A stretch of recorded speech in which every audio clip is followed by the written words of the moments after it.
Franck Ferrand vous invite au cœur de l'histoire sur Europe 1. Gilbert Sinoué est aujourd'hui l'invité de Franck Ferrand. Il devrait être question d'Orient aujourd'hui. Bonjour Franck. Bonjour Anissa, bonjour à tous. En effet, Gilbert vient de consacrer un beau roman biographique à l'une des figures les plus lumineuses de l'Andalousie arabe, un philosophe empreint du grand legs d'Aristote, Ibn Rushd, que nous appelons nous Averroès. Averroès, qui est né à Cordoue en 1126 et mort à Marrakech en 1198. C'est justement à Marrakech que nous allons aller tout à l'heure avec Vanessa Zah et Lorena Martin, histoire de commencer le week-end en douceur.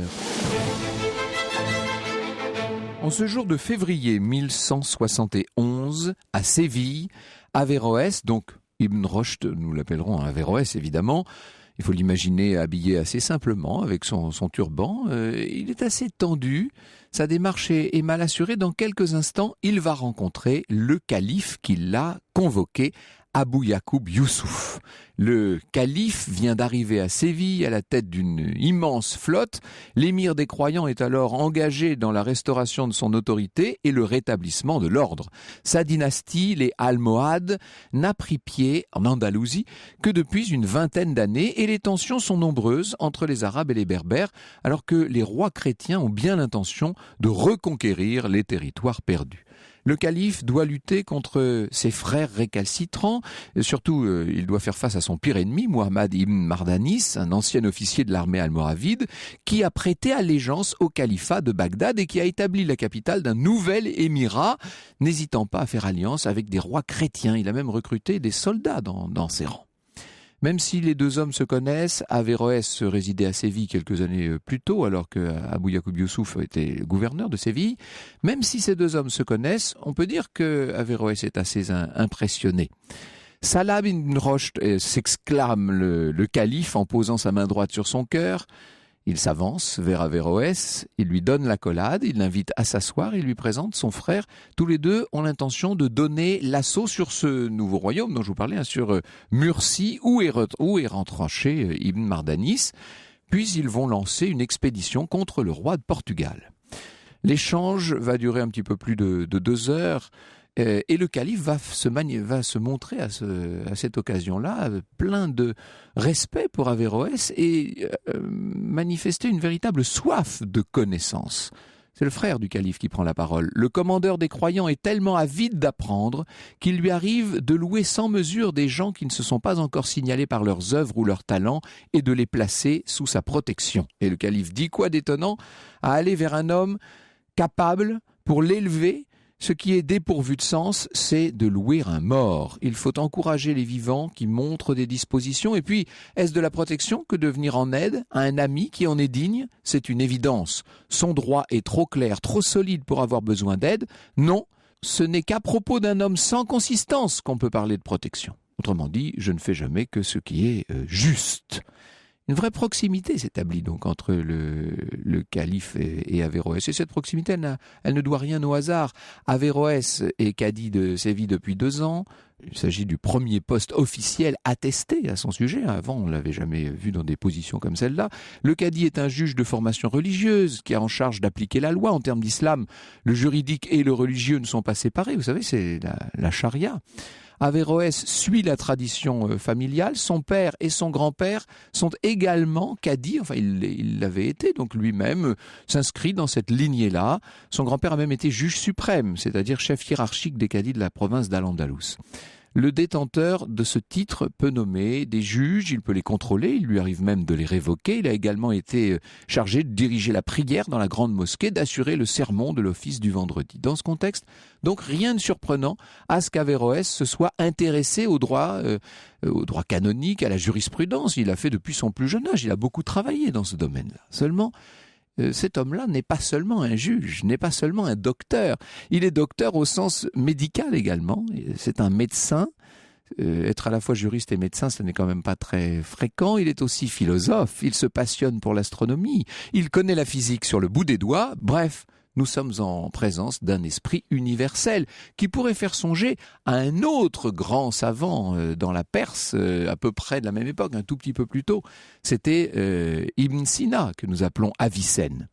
Dominique Urvois, dans Averroès, les ambitions d'un intellectuel musulman, nous dit « Le catalogue des œuvres d'Averroès est extrêmement varié et couvre des domaines à la fois spécifiquement arabes, comme la poésie et la grammaire, ou islamiques, et ceux qui reposent sur un savoir étranger, grec mais aussi persan, voire indien, comme la physique, la botanique, la zoologie, l'astronomie, et surtout la médecine et la philosophie. » Dans ces derniers, donc médecine et philosophie, les seules matières importantes qui lui échappent sont la musique, qui est alors une science, et la chimie, non encore affranchie de l'alchimie. C'est vrai qu'à l'époque, c'est un peu considéré comme la même chose. Depuis qu'il s'occupe de la justice à Séville, depuis qu'il est cadi, Averroès a moins de temps pour écrire. Il demande même au lecteur de lui pardonner des erreurs éventuelles dans ses textes parce qu'il n'a plus le temps d'y consacrer tout le travail nécessaire. Un peu à l'exemple de Cordoue. Cordoue, c'est la ville de naissance d'Averroès, nous dit Gilbert Sinoué. Séville était faite, elle aussi, d'une juxtaposition de visages, de mots et d'odeurs, de lambeaux d'autres villes possibles. Comme à Cordoue, il existait un quartier pour les Juifs. Les tanneurs et les potiers avaient le leur à l'extérieur des murailles. Chaque métier disposait d'une rue ou d'un souk qui en portait le nom. Parcheminier, marchand de livres, chaisier, boisselier, tailleur, fripier, femmes des maisons closes. À l'est de la grande mosquée, on trouvait les boutiques des marchands opulents et les dépôts de soie, vastes bâtiments de plusieurs étages qui donnaient sur un patio entouré de galeries et dont les pièces supérieures servaient d'hébergement aux voyageurs et cachaient aussi parfois des maisons de mauvaise vie. En fait, Séville offrait une opulence qui était quelque peu absente à Cordoue. Rien d'étonnant à cela, puisque à peine débarqués du Maghreb, les Almohades avaient décidé d'en faire leur capitale. Moins de 2 ans après sa nomination, donc à Séville, Averroès va être nommé cadi de Cordoue au cours de l'année 1171. Il retourne donc dans sa ville natale, celle où il avait donc vu le jour quelques 45 ans plus tôt. Franck Ferrand vous conte l'histoire sur Europe 1.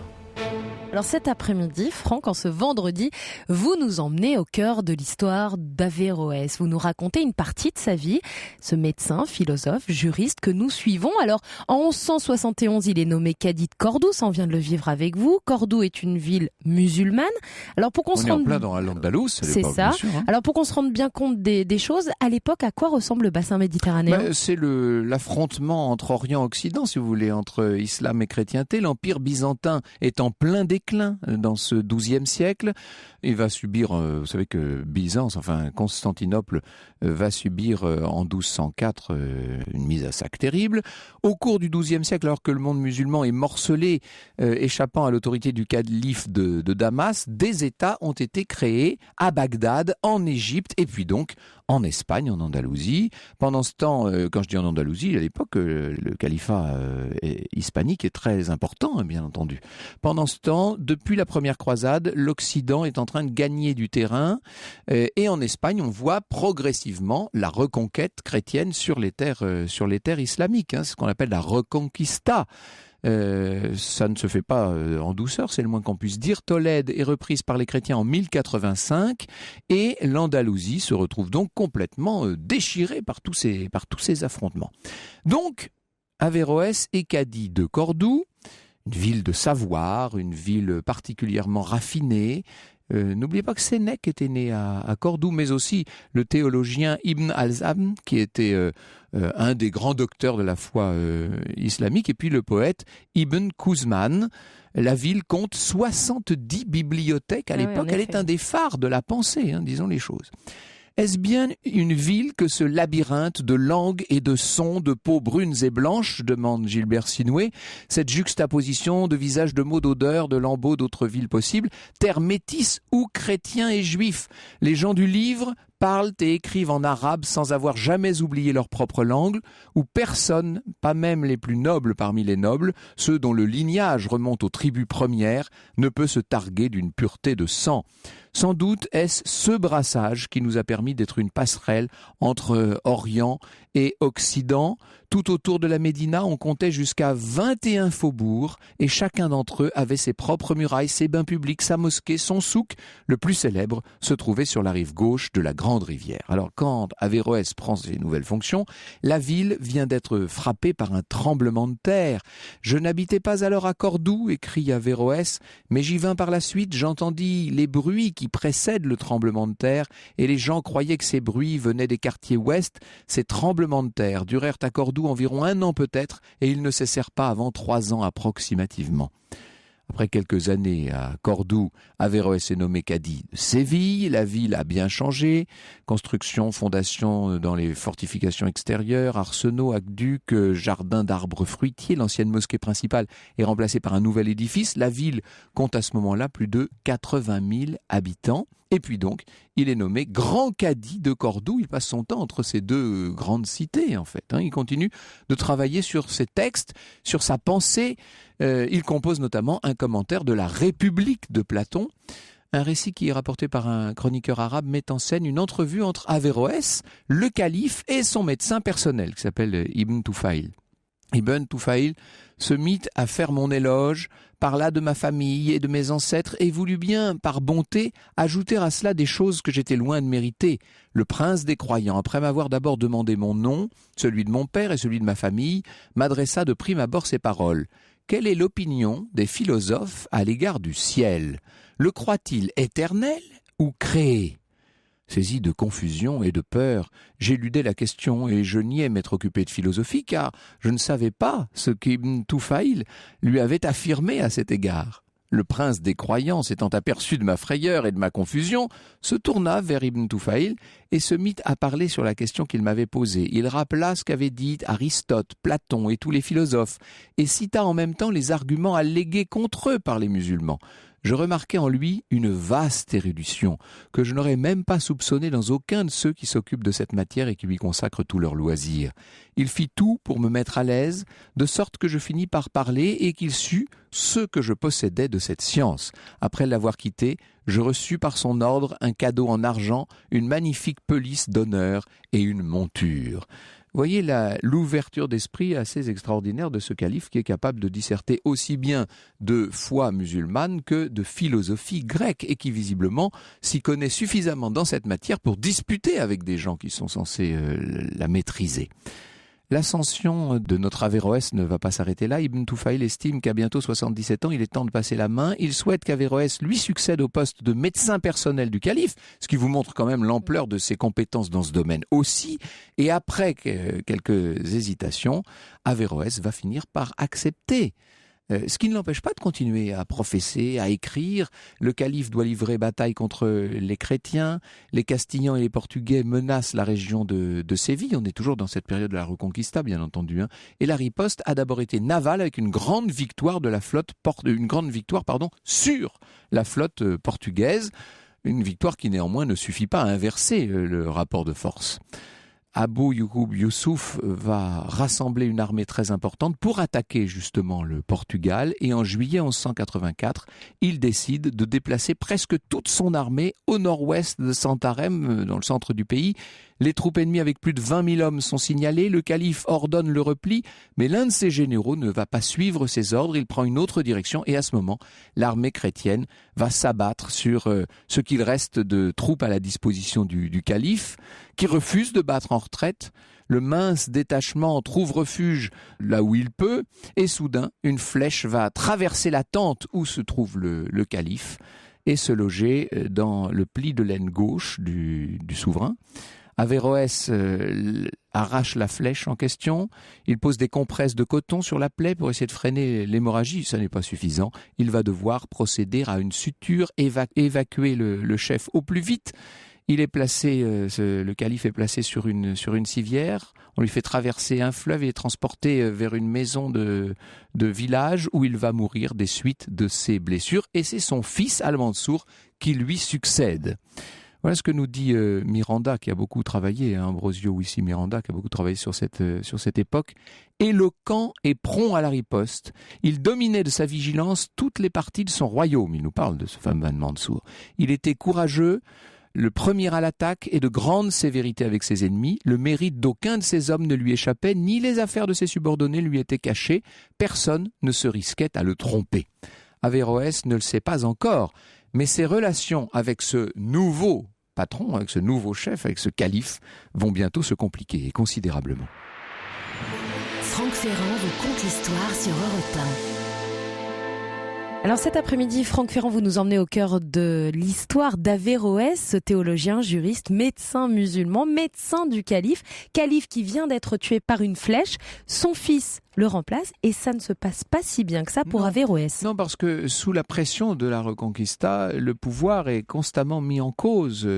Vous savez, le nouveau calife doit faire face à toutes sortes de révoltes, à des complots. Alors évidemment, lui réagit, il y a des condamnations à mort. Il doit pendant ce temps-là continuer à combattre les Castillans d'un côté, les Portugais.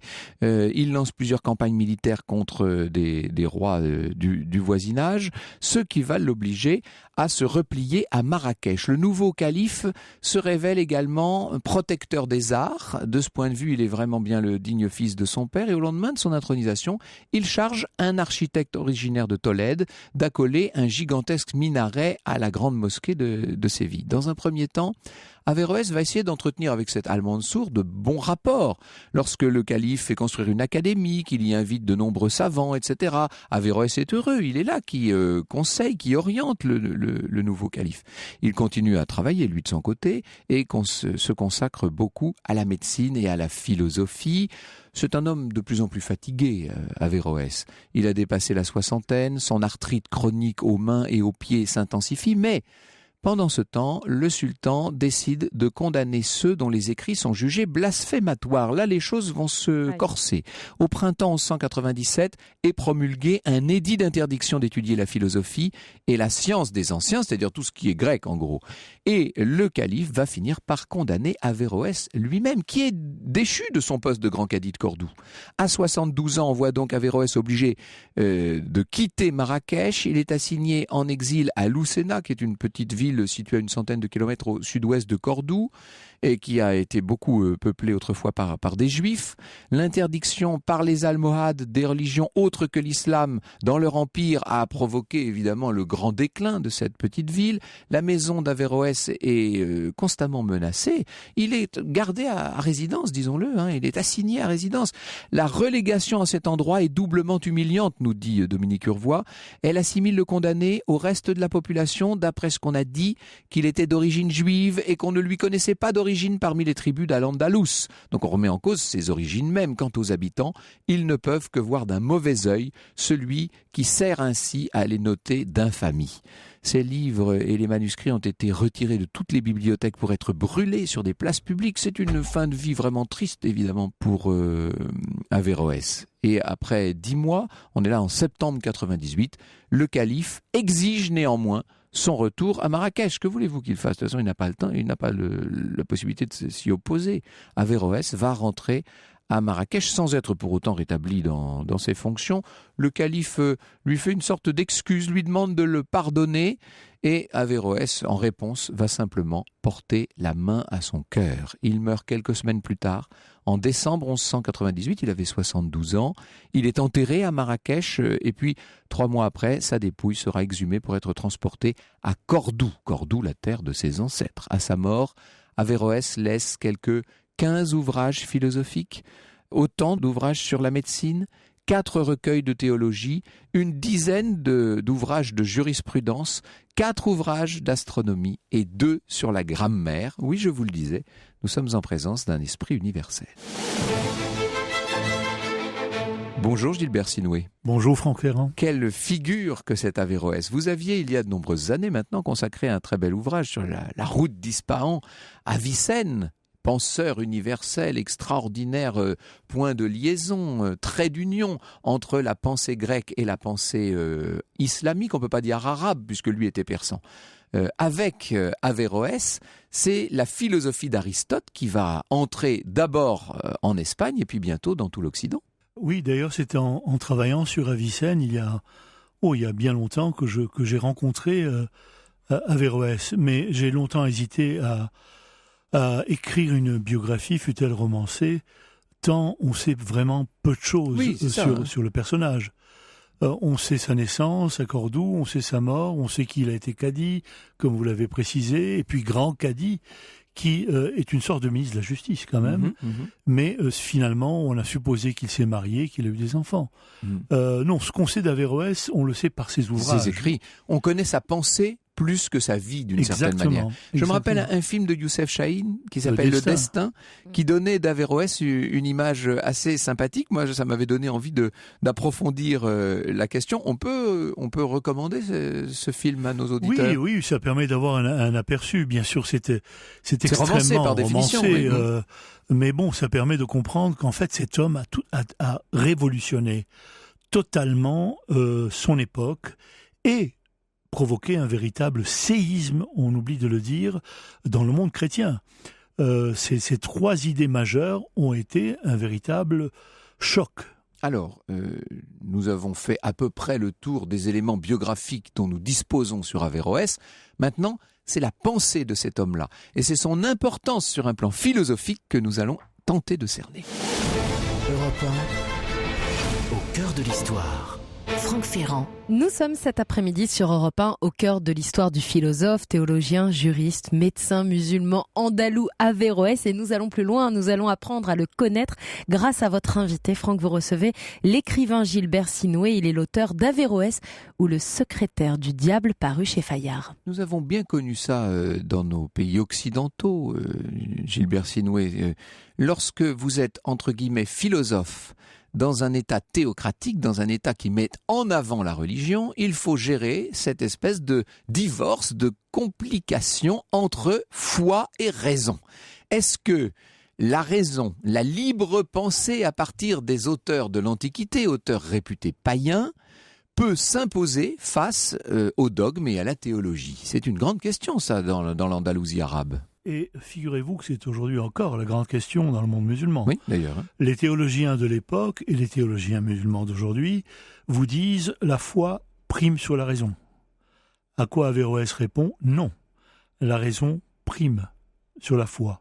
Et il ajoute, et les deux ne sont d'ailleurs pas incompatibles puisque la vérité ne peut pas contredire la vérité. Mais tout le débat est là. C'est-à-dire qu'Averroès s'appuie sur la logique pour aborder la foi. Ça, c'est quand même très intéressant. C'est énorme, c'est énorme. C'est-à-dire, est-ce qu'on peut dire d'une certaine manière qu'il met la raison au-dessus de la foi ? Mais absolument. Il estime qu'on peut débattre de la foi, qu'on peut débattre des textes, et que surtout les textes ne deviennent pas des prétextes quand ils sont mal enseignés. Donc c'est ça son avancée majeure. La raison, la logique doit primer sur la foi. Oui. C'est l'un des enseignements les plus forts. Nous sommes au XIIe siècle quand même. Hein. Bon. Le deuxième élément... Nous sommes au XIIe siècle dans un État arabe qui s'est coupé des califats d'Orient. Absolument. Et qui est en train de lutter contre des royaumes chrétiens qui grignotent peu à peu son territoire. Oui. Donc tout ça, quand même, ce ne sont pas de bonnes conditions, si je puis dire. C'est de très mauvaises conditions. D'ailleurs, qui s'achèveront en 1492, au moment où Isabelle, la chute de Grenade, va carrément expulser les Juifs et les Arabes plus tard. Il faut savoir que Averroès arrive avec des pensées aristotéliciennes, puisqu'il va s'appuyer sur Aristote, il va devenir son grand commentateur, et il va développer entre autres des idées révolutionnaires comme celle où il affirme « le monde n'a pas été créé ».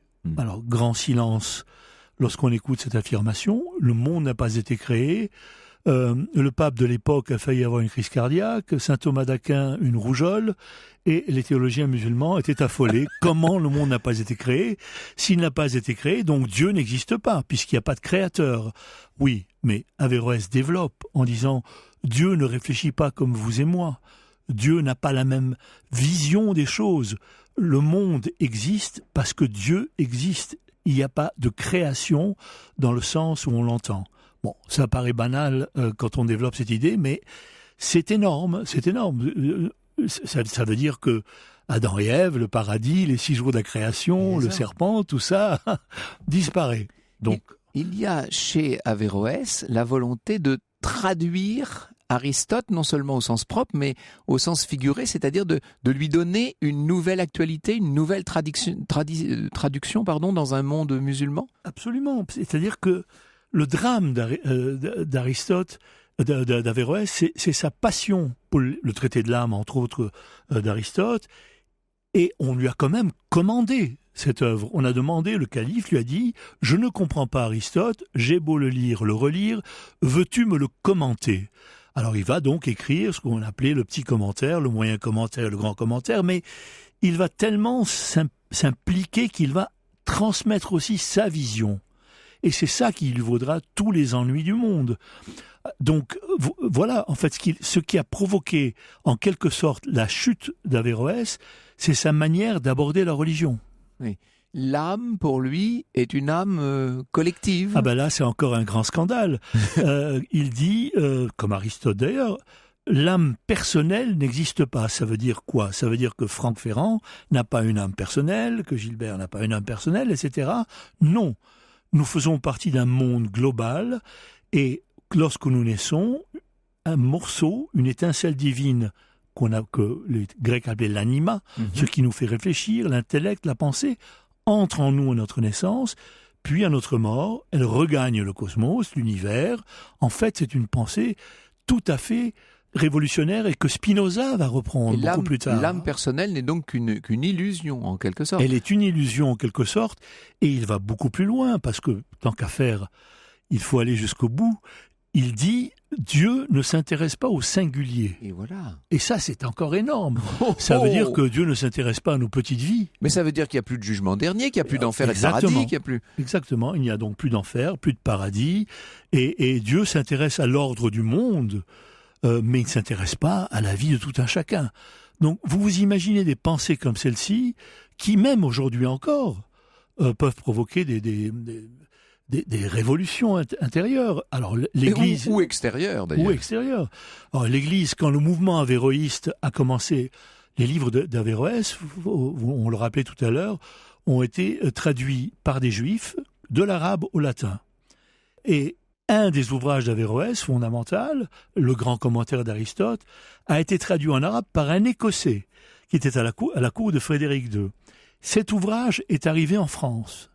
Et l'Université de Paris en a pris connaissance. Et là, imaginez le tumulte. Oh là là, mais oui. Et il s'est créé un mouvement avéroïste au cœur de l'Université de Paris, la Sorbonne. Et là, l'Église s'est affolée. Là, c'est la version chrétienne d'une pensée musulmane elle-même fondée sur la pensée d'Aristote. Absolument, fondée sur l'héritage grec que, précisons-le, l'Occident avait à ce moment-là un peu oublié, relégué aux oubliettes. Donc, on a l'héritage grec qui déboule à la Sorbonne et des pensées totalement révolutionnaires. Donc, le premier à s'affoler, c'est saint Thomas d'Aquin qui va prendre sa plume rageuse et qui va écrire un livre à l'arsenic contre Averroès où il démolit toute la pensée d'Averroès. Et l'évêque de Paris va menacer de bûcher carrément tous ceux qui s'intéresseront ou qui liront Aristote. Donc vous imaginez un peu, on pense souvent qu'Averroès a troublé, choqué le monde musulman, mais il a aussi terriblement choqué le monde occidental. Il faut savoir que par la suite, Dante, dans sa Divine Comédie, bien sûr, oui, est très indulgent à son égard. Assez peu de temps après, d'ailleurs. Bien sûr. Indulgent à son égard, ne va pas le mettre en enfer dans sa Divine Comédie, va le reléguer au purgatoire en attendant d'aller brûler en enfer. Bon, c'est vous dire à quel point l'impact d'Averroès a été énorme à cette époque-là. Est-ce qu'on peut dire d'Averroès que sa pensée est doublement hérétique, d'une certaine manière ? Oui et non, parce qu'à ce moment-là, la pensée de Spinoza l'est aussi. D'ailleurs, à ce sujet, le titre de la biographie, le sous-titre, c'est « Le secrétaire du diable ». Oui. Or, c'est pas un hasard, c'est que quand Spinoza, 500 ans plus tard, va récupérer en quelque sorte et développer les pensées d'Averroès, la communauté juive des Pays-Bas va, elle aussi, mettre Spinoza au banc de la communauté et va l'accuser d'être le secrétaire du diable. Et ça m'a beaucoup amusé de prendre donc les deux titres et de les marier. Europe 1 au cœur de l'histoire. Franck Ferrand. Nous sommes au cœur de l'histoire d'Averroès cet après-midi sur Europe 1. Avec votre invité Franck, vous recevez l'écrivain Gilbert Sinoué. Il est l'auteur d'Averroès ou le secrétaire du diable, paru chez Fayard. Et comme souvent, ce qui se dit dans les interludes est aussi assez intéressant. Et c'est vrai, vous avez raison Gilbert de souligner la dimension très actuelle du débat que nous évoquons ce matin. Absolument. Vous savez, Averroès, parmi tout ce qu'il a pu écrire et dire, a prononcé quelque chose d'assez troublant. Il dit « Vous ne pouvez pas enseigner la religion à tout le monde de la même manière ». C'est un peu choquant. Ça veut dire qu'il y a ceux qui sont aptes à la recevoir et à la comprendre, et voire à la discuter. Et à la discuter, donc l'élite, et ce qu'il appelle les gens qui n'ont pas d'éducation, qui n'ont pas été formés. Ceux-là, on ne peut pas leur expliquer la religion exactement de la même manière. Ça veut dire quoi ? Ça veut dire que aujourd'hui, à l'époque à laquelle nous vivons, vous avez des pirates, moi j'appelle ça des pirates de l'islam, qui interprètent la religion parce qu'ils ne la comprennent pas, parce qu'ils n'ont pas été amenés à être éduqués à la comprendre. Et c'est ça qui provoque aujourd'hui les dérives dans lesquelles nous vivons. Un homme comme Averroès ne tiendrait pas 48 heures dans ce monde. Il a quand même assez mal tenu. Il a été particulièrement maltraité à la fin de sa vie. Sous le califat d'Al-Mansour, ça ne plaisante plus, si je puis dire. Mais écoutez, ce qui est très curieux, c'est que les Almohades, qui avaient succédé aux Almoravides, étaient des intégristes avant l'heure. Quand ils ont débarqué en Andalousie, ils ont interdit la musique, etc., la philosophie, entre autres. Mais ils ont laissé la porte entrebâillée progressivement à la philosophie. La preuve, c'est qu'Al-Mansour propose à Averroès de parler d'Aristote. Mais Averroès a triché. Il a triché durant toute sa vie. C'est-à-dire qu'il a longtemps louvoyé, baisé la main du puissant. Mais en même temps, c'était un peu son rôle. Il était cadi, puis grand cadi, c'est-à-dire qu'il était une sorte de juge, puis, comme vous le disiez, une sorte de garde des sceaux. Il faisait partie de la cour, quand même. Oui, mais il aurait pu très bien aller très loin dans la rébellion et afficher des idées au grand jour, etc. Or, il estimait que ce qui compte, ce n'est pas le créateur, c'est la création. Et lui, il lui fallait écrire, laisser un héritage sans doute, transmettre, peu importe les concessions. C'était ça son idée première. Et je pense que c'est grâce à cela qu'il a réussi à rester assez vivant, qui n'a pas été torturé, emprisonné, etc. Il a été envoyé en résidence à Lucena. Il a quand même fait preuve d'une relative modération dans son manque de sagesse. Absolument. Il meurt dans des conditions un peu terribles. On ne parle là que du philosophe et un peu de l'homme de cour, et de cour à tous les sens du terme. Il faudrait dire qu'il a été, nous l'avons dit tout à l'heure, mais il a été un véritable astronome, il a été un mathématicien, il a fait beaucoup de choses, et puis un médecin. Alors ça, c'est la partie la plus inouïe, celle qui nous fait penser à Avicenne, justement. Il soignait le calife et ses proches. Il soignait le calife, il soignait les gens en règle générale, en s'appuyant évidemment sur les fameux canons de la médecine, cette œuvre majeure écrite en l'an 1000 par Avicenne, 5 volumes, et c'est ces 5 volumes qui ont servi à tous les médecins qui ont succédé à Avicenne. Il faut savoir que la médecine arabe à cette époque-là, je sais que il est de bon augure en ce moment de dire que l'Andalousie, c'était pas le paradis, c'était l'horreur, etc. N'en demeure pas moins qu'il en est sorti des choses formidables, que la médecine de l'époque arabe était avancée de manière absolument extraordinaire, que les premières opérations de la cataracte sont intervenues, que des médecins comme Razi ont envisagé la trachéotomie, et Averroès était imprégné de ses maîtres. Et il a été lui-même un fondateur d'école médicale. Il a fait avancer la médecine ? Non, aucunement. Il a pratiqué dans le sens noble du terme. Là, il serait trop long d'en débattre, mais il a abordé aussi les pensées d'Hippocrate, qui laissait entendre qu'il valait mieux parfois ne pas soigner un cancer et le laisser mûrir plutôt que d'intervenir sous peine de le voir s'enflammer. En fait, que de résonance et que d'écho dans notre... Absolument. C'est assez étonnant. Votre ouvrage nous raconte un Averroès que vous avez imaginé à partir de tous les éléments dont nous disposons. Ils sont relativement faibles, les éléments sur un plan biographique. Il faut dire qu'après la Reconquista, il y a eu quand même un sacré saccage dans les archives, etc. Oh oui. Ça n'a pas été... Le corps d'Averroès a été profané à Cordoue ? Non. Il est mort à Marrakech et on a transporté son corps 3 mois plus tard À Cordoue, oui. À Cordoue, il a été enterré, et voilà. Mais à ma connaissance, il n'a jamais été profané. En revanche, ce qui est sûr, c'est que nombre de ses ouvrages restent encore à traduire en français et surtout en arabe. Il est pratiquement banni, pratiquement, hein. Le mot d'Averroès se prononce difficilement aujourd'hui dans les universités arabes, sauf au Maroc où il y a un regain d'intérêt pour Averroès, un grand regain d'intérêt. Eh bien, c'est au Maroc, justement, que nous allons partir dans un instant, en compagnie de Vanessa Zaza. Nous allons retrouver Vanessa à Marrakech, qui est la ville où Averroès a laissé la vie. Europe 1, au cœur de l'histoire. Franck Ferrand.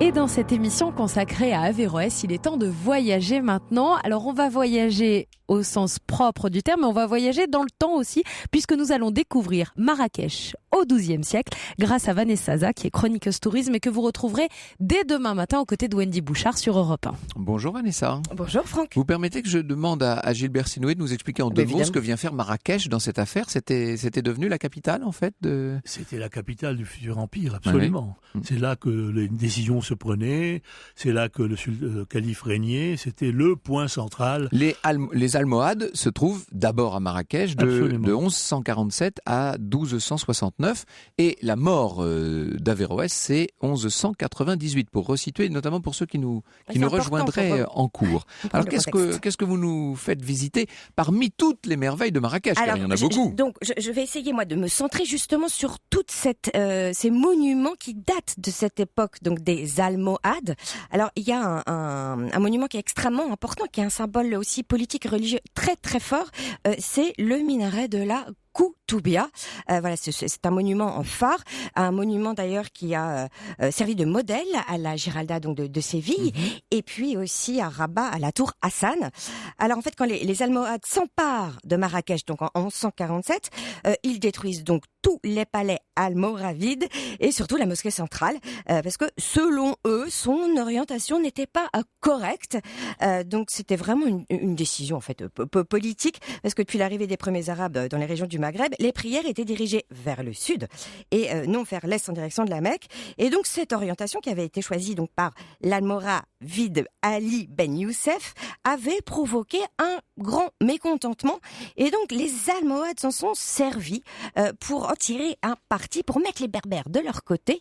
Et ils ont choisi donc ce prétexte aussi donc pour construire à eux leur mosquée. Pourquoi avec ce minaret. La Koutoubia. La Koutoubia, c'est la mosquée, la Koutoubia, la mosquée des libraires, parce qu'à l'époque, au XIIe siècle, tout autour de cette mosquée, on disait que c'était un des plus grands marchés de livres au monde. Il y avait eu presque 200 donc bouquinistes. Voilà. Très haut le minaret. Hein. Très très haut, 70 mètres jusqu'à la flèche. Hein. Pour vous donner une idée, c'est à peu près la hauteur des flèches de Notre-Dame. Et puis il y a quelque chose d'assez intéressant, puisque à son sommet, il y a un lanternon qui est surmonté de 4 boules dorées. Et la légende dit qu'elles sont d'or pur et que c'est l'influence des planètes qui leur permettrait de tenir en équilibre. Voilà.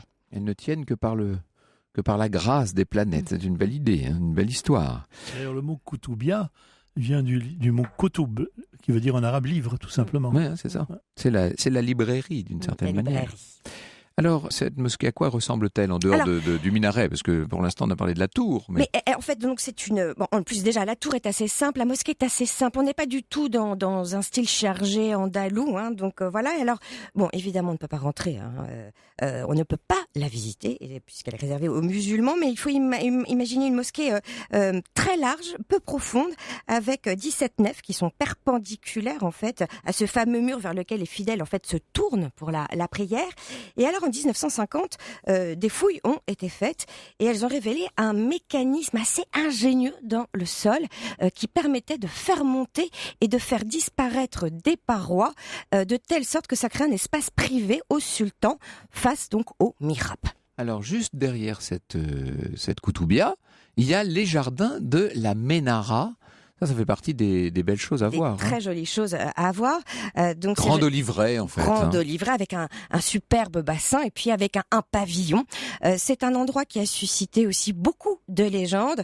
On dit à la base que le bassin aurait été construit au XIIe siècle pour que les soldats almohades apprennent à nager. C'était la piscine olympique de l'époque. Exactement, pour se préparer à rejoindre Al-Andalus en traversant donc la Méditerranée à la nage.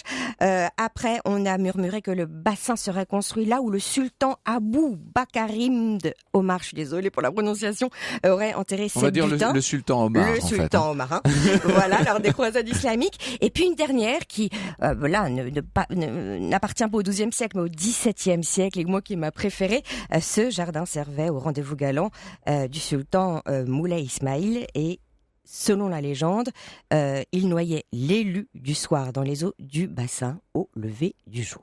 Ah, elle était noyée. Ouais, elle était noyée. Et pourquoi donc? Pour faire disparaître les traces de ses maîtresses. Oh là là, mais et c'est qu'elles terrible ce que vous n'appartiennent nous qu'à racontez. lui. Là, c'est carrément la nuit du sérail cette fois. Exactement. Alors, on a parlé d'Al-Mansour, de ce grand calife avec lequel, le moins qu'on puisse dire, est qu'Averroès a eu du fil à retordre. Il y a une mosquée d'Al-Mansour dans la Médina de Marrakech. Dans la Médina qu'on remarque, parce que avec le haut de son minaret, en fait, est orné de lacets, d'entrelacets, donc vert assez turquoise, et donc elle date donc à peu près donc de la même période que de la Koutoubia. Donc elle était construite entre 1185 et 1190. C'est la mosquée des Pommes d'Or. Exactement, la mosquée des Pommes d'Or. Alors pourquoi ? Parce que les boules de sa lanterne auraient été réalisées avec l'or des bijoux donc de l'épouse de Yacoub. C'était une manière pour elle d'expier sa faute, et sa faute, c'était d'avoir rompu trop tôt le jeûne du Ramadan. On ne peut pas visiter la mosquée d'Al-Mansour, entre parenthèses. Merci beaucoup, Vanessa. Nous restons au Maroc dans un instant avec Lorena Martin. Au cœur de l'histoire sur Europe 1. Bonjour Lorena. Bonjour Franck. Alors vous nous parlez, je trouve ça assez étonnant aujourd'hui, vous nous parlez de l'arganier, de l'huile d'argan et de la route de l'argan. La route de l'argan. L'arganier en fait fait partie des arbres du monde les plus anciens. Cet arbre ne pousse pratiquement qu'au Maroc. On en trouve quelques-uns en Algérie, mais c'est vraiment l'arbre emblématique du royaume du Maroc. Et en 2014, le pays a même inscrit l'argan, les pratiques et savoir-faire liés à l'arganier sur la liste représentative du patrimoine culturel immatériel de l'humanité de l'UNESCO. Et il pousse surtout dans le sud-ouest marocain, dans les régions d'Essaouira, d'Agadir et de Tafraout. Et les arganeraies, en fait, représentent près de 800 000 hectares de forêt. Ça ressemble à quoi un arganier Ça ressemble un petit peu à un olivier. Mm-hmm. En réalité, c'est un arbre de région sèche. Ses racines très longues lui permettent d'aller puiser l'eau en profondeur. Donc même s'il n'est pas à côté de l'océan, il est constamment hydraté, on va dire. Avec l'arganier, on fait de l'huile d'argan. Qu'est-ce que c'est que cette huile d'argan et quelles sont ses vertus? Parce que j'imagine qu'elle a quelque chose d'un peu magique. C'est très important parce que les Marocains n'avaient pas vraiment conscience des vertus de l'arganier au départ, et donc beaucoup d'arbres ont été abattus. Et maintenant, il est protégé puisque les scientifiques ont découvert depuis quelques années, depuis les années 90, que la noix d'argan avait des vertus en fait. Était très riche. Et on l'utilise à des fins alimentaires, médicales, cosmétiques. Il y a notamment des bienfaits revitalisants sur la peau, les cheveux, des vertus anti-cholestérol, vitaminiques. Il diminuerait aussi l'argan les risques de maladies cardiovasculaires. On l'utilise aussi contre les brûlures, les rhumatismes. Bref, il y a énormément de vertus et sa fabrication est assez longue et pénible, ce qui fait que souvent elle coûte encore assez cher. Tout est fait à la main par des méthodes traditionnelles. Et il faut en moyenne pour un litre d'argan 30 kilos d'amandes et environ 10 heures de travail. Et c'est surtout les femmes en fait qui s'en occupent. Il y a énormément de coopératives de femmes. Voilà, et il y a toute une route en fait de l'arganier. De l'arganier, etc. De Marrakech à Essaouira. Et vraiment, je vous recommande d'aller dans les coopératives de femmes qui sont certifiées parce qu'il y a aussi des coopératives qui vendent de l'huile qui n'est pas forcément de qualité. Donc il y a notamment celle de Tigmin à Essaouira, Ajdig, à Tizi, Tamount et Agdal notamment, qui est assez connue puisque c'est une coopérative qu'on peut visiter et qui est financée par une marque qui s'appelle Naturel d'Argan. C'est une marque bio et de commerce équitable. Merci beaucoup Lorena. Au cœur de l'histoire sur Europe 1.